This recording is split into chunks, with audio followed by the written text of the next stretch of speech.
Tene ta ngarange togung kapsala jerto. Tonight I'm going to speak to you about the essence of the Buddhist view in general and the essence of the Buddha's teachings. The reason why the Buddha taught and the reason why his teachings subsequently came to spread throughout the world is that the fundamental concern of Buddhism, and therefore the essence of the Buddhist outlook, is concerned with well-being and peace in the world in general. Now, the principal method through which Buddhists have attempted to achieve world peace, and especially bring about peace and well-being in places where Buddhism is practiced, is the cultivation of what is called the mind of awakening, or bodhicitta. And this mind of awakening is considered very precious and of utmost importance. The term the mind of awakening is a term that is particular to Buddhism, and in more common language we would simply call it benevolence. Now, everyone has some degree of benevolence, but for our benevolence to be effective, it needs to include the aspect of discernment or wisdom. Now, in Buddhist terms, this mind of awakening is therefore said to have two aspects. The aspect of compassion, which means, or which is focused equally on all beings, and the aspect of discernment, which is focused on the achievement of supreme awakening. In general, however, by discernment, we mean that whatever you do with the motivation of benevolence must not only help the immediate or principal object of your benevolence, but it must also be skillful or discerning enough so that it harms no other, and if possible, helps everyone. The aspect of compassion here means unlimited compassion. That is to say, feeling compassion for all beings, all human beings and all animals, all large animals and even very small animals. In short, to feel compassion for any being that is capable of conscious experience, that has a mind and a body. And the aspiration which comes through compassion is the aspiration that all of these beings be free from suffering, physical suffering and mental misery as well. Now, the principal method through which these are cultivated is the cultivation of one's own benevolence and attempting to inspire benevolence in others as well. And through emphasizing these cultivations, Buddhism seeks to promote the happiness of all beings. The Buddha taught many instructions for increasing or developing benevolence, or bodhicitta, and for cultivating it through the practice of meditation. Essentially, what benevolence consists of is love and compassion. Now, all beings innately possess some degree of love and compassion, including all human beings. And all religious traditions teach the importance of love and compassion as well. What distinguishes the Buddhist approach to love and compassion is that Buddhist love and compassion is limitless. Now, we all understand the function of love and compassion as pacifying the anger and jealousy and pride that we experience. But what makes the Buddhist approach to this distinct from others is that it's utterly without limit. Now, limitless love and limitless compassion does not simply mean very big or vast love and compassion. It means impartial. Usually, when we have love and compassion, these are partial. They are limited. We feel love and compassion for these beings and not for those beings. We might feel compassion for humans, but not for animals. Or we might feel compassion for some animals, such as land animals, and not for others, such as sea animals. Or we might feel compassion for our friends, but not for our enemies. The Buddhist approach to love and compassion is to make them utterly impartial. And this is based on the empathetic understanding that all beings without exception equally wish to be happy and equally wish to be free of suffering. Tene ta te tabu ge gerdo tene chambatan hingi ta. Love and compassion are essential for all beings, but especially it is essential that human beings who are so intelligent and resourceful possess these. It is also important that the love and compassion we generate be impartial.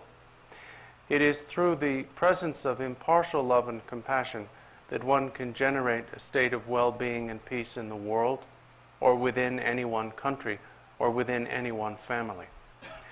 So love and compassion are absolutely necessary for us, and especially we need them to be impartial. Tene ta te tabu ge chambatan hingi te. As for the methods through which love and compassion can be generated when they are not particularly present, and can be increased once they have been generated, among the things taught about this by the Buddha, principle is the practice of what are called the 4 Immeasurables. And these are 4 attitudes that one cultivates. Now, in the usual enumeration of their sequence, the 4th, equanimity or impartiality, is usually numbered as the 4th.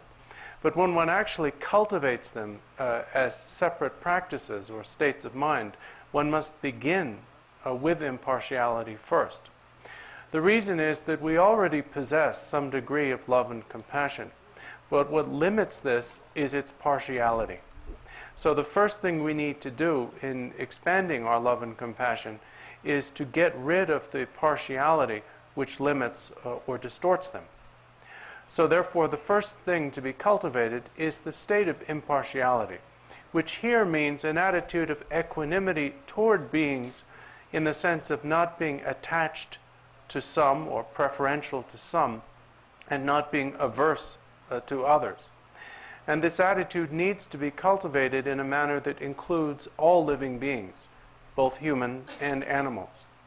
This is easy to cultivate, and through its cultivation, one's mind gradually becomes free of attachment to some beings and aversion to others, which produces a state of mental peace.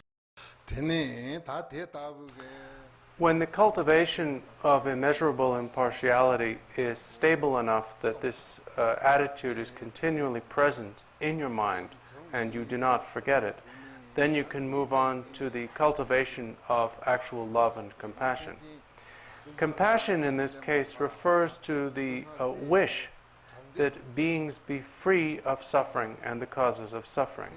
So compassion is principally directed at beings who are suffering, and is the aspiration that they be free of it. Love here is defined as the wish that beings possess happiness and its causes. So love is principally directed at beings who lack happiness or circumstances of happiness. Now, the cultivation of love and compassion, according to the Buddha's explanation, and it is this that makes his explanation particularized or uncommon, is not simply the attitude we should feel love and we should feel compassion, nor is it even simply the aspiration that beings be happy and free of suffering, because it includes the recognition that for beings to be happy, they must cultivate or accumulate the causes of happiness, and for beings to be free of suffering, the causes of their suffering must be eradicated. Therefore, the principal focus in these aspirations is that beings possess the causes of happiness and be free from the causes of suffering. Therefore, the principal focus here is determining what constitute causes of happiness and bringing about their accomplishment, and what constitute causes of suffering and bringing about their absence or eradication. Now, if your mind is in a state of peace, if your mind has been tamed, then through achieving that state, you have eradicated causes of suffering and you have brought about causes of happiness. There are many factors of well-being in our lives. For example, in the context of this human world, the external environment is very important. The state of the earth and stones and water and trees and so on. We may regard, as Buddhists do, these things as inanimate in themselves, but nevertheless, if the environment is harmed, this affects the welfare and therefore the happiness of sentient beings. So therefore we need to aspire that the environment be well maintained. But we also need to work with our minds internally. And we need to, in order to be happy, maintain a state of mind that is free from such states of agitation as anger or obsession. And by achieving a state of mind that is like that, we come to accumulate the cause of happiness and avoid the causes of suffering. The cultivation of love and compassion is very powerful and very beneficial, and especially when it includes an explanation of the importance of cultivating the causes of happiness and avoiding the causes of suffering, it is extraordinary. The result of the approach to love and compassion, which is concerned with the causes of happiness and the causes of suffering, is that it leads to the state which is, in this context, the fourth immeasurable empathetic joy. Now, while we all know that compassion is wonderful, we also know that sometimes it can be a state of misery or sadness. Sometimes you observe someone suffering, for example, when someone is seriously ill, and because you cannot remove their suffering, your compassion causes you to suffer as well. In that case, the only apparent result of the state of compassion is that instead of one person being miserable, two are miserable. The Buddhist approach in this regard is to do what you can and to work with causes. For example, in a situation where you can immediately remove someone's suffering, you of course do so. But even if you cannot do that, you can remove causes of their future suffering. And in situations where you can bring about someone's immediate happiness, you of course do so. But even when you cannot do that, you can always provide causes for their future happiness. If you take this approach to love and compassion, these states never become futile. And never becoming futile, they never become sterile or miserable. Because there is always something you can do to bring about benefit to others. And this brings a state of satisfaction rather than depression. Because you always know that you have brought about someone's happiness, or at least the causes of their future happiness. You have removed someone's suffering, or at least the causes of their future suffering. The state of satisfaction or joy that is produced by that is what is called immeasurable joy. In that way, the thinking and the actual practice concerned with the cultivation of love and compassion is through what are called these four immeasurables. Initially, you cultivate immeasurable impartiality, and then on that basis, immeasurable love, immeasurable compassion, and finally achieve the result of these, which is immeasurable joy.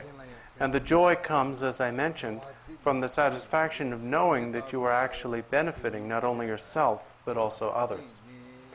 One result of this is that your own mind becomes peaceful and tame. And having a peaceful and tamed mind automatically causes you to be beneficial to others.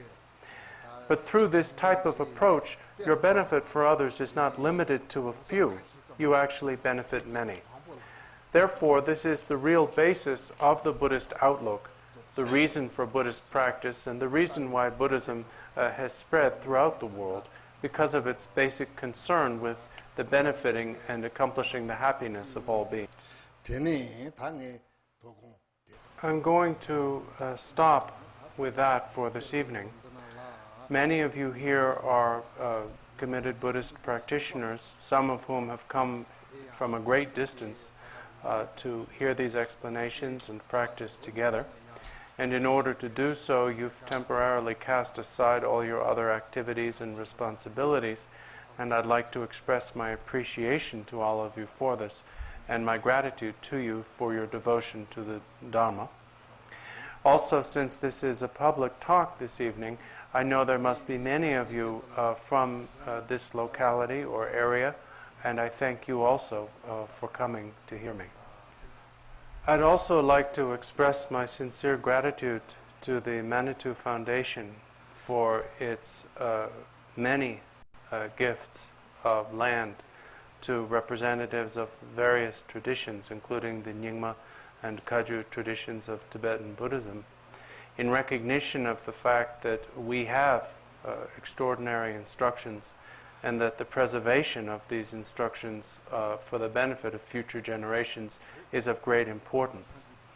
And in expressing my gratitude to the Foundation, I want to simply say that by giving the land you have given to us, you make this very preservation a real possibility, something that will happen. And so I want to thank the Foundation for that as well. The preservation of Dharma is of great importance.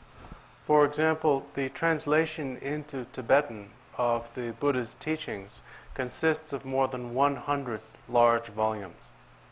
All of these books are all and only about how to make all beings happy and remove the suffering and causes of suffering of all beings throughout the world. If you look at these books, you will not find a single word in any of them that explains or is about how to harm any being. The translation of the great Indian commentaries on the Buddha's teachings into Tibetan consists of more than 200 volumes. And in the same way, all of these books as well are purely concerned with how to bring about the happiness and remove the suffering of all beings. In these as well, you will not find one word concerned with how to bring about harm to beings.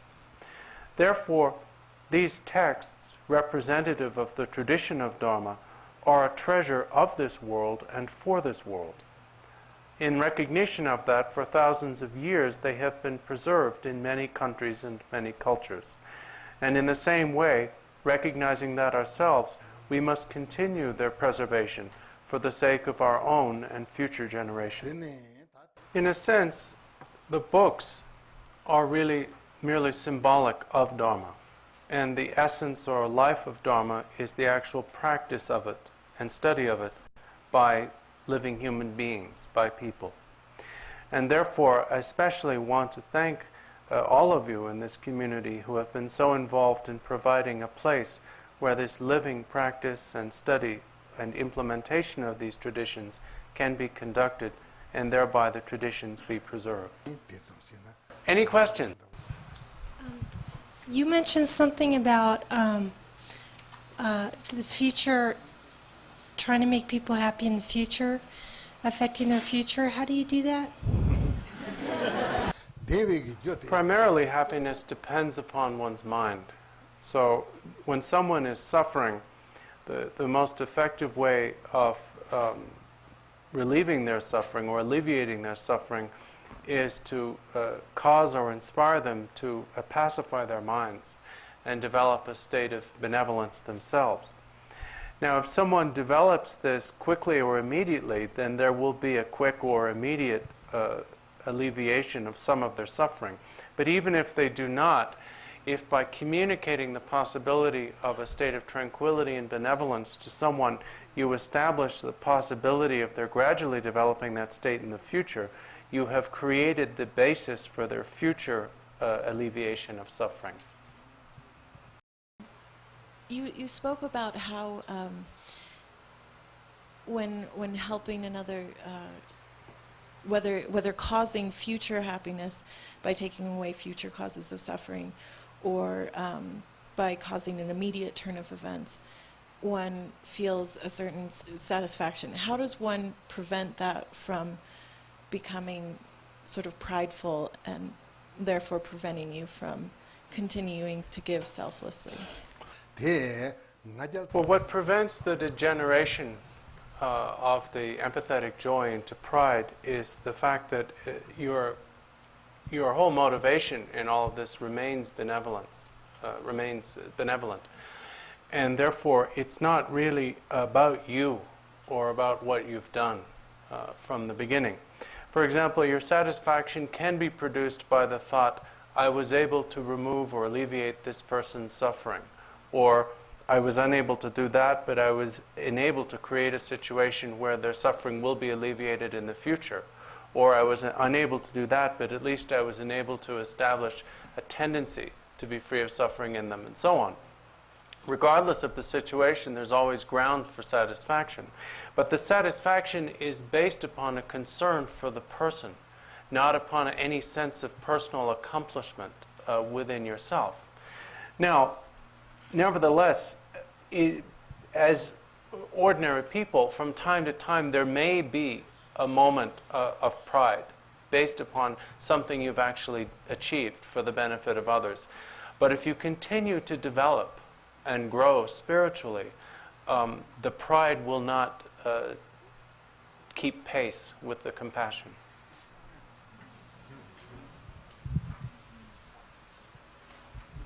Rinpoche, forgive me for asking such a personal question about compassion, but I think it will be generally applicable in terms of many people here who might go through this. I have a dog who is suffering from bone cancer, and she's not in such great pain now in that her mind is still very tranquil and seems at great peace, more peace than she's ever been in. And I wish for nothing more than that she has a future good rebirth. And yet I know that she's going to reach a point where she's going to suffer a lot, and that might affect this tranquility, which you said was the greatest way to provide the future good fortune for somebody. And it's a real dilemma, because oftentimes in this country, I think sometimes for our own suffering, we put animals to sleep. And but I don't want her to suffer in so much pain that she'll go out, in a state of mind that would be great suffering. So it's a real dilemma.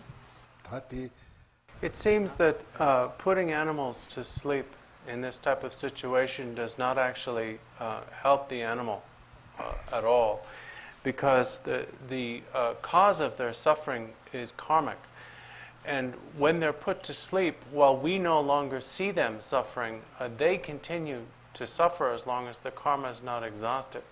So it doesn't actually help the animal at all. The best thing in that situation is to use whatever other methods are available in order to alleviate or reduce the animal's pain and suffering. And at the same time, expose her to aspects of Dharma by praying for her, by saying mantras and so forth in her hearing, by performing visualization practices for her benefit, and so on. Now, this exposure to Dharma will not bring her any immediate or obvious benefit. It will, however, create a slight habit in her mind, which will eventually be of great benefit to her in the future. Thank you, Rinpoche. So we're going to stop there.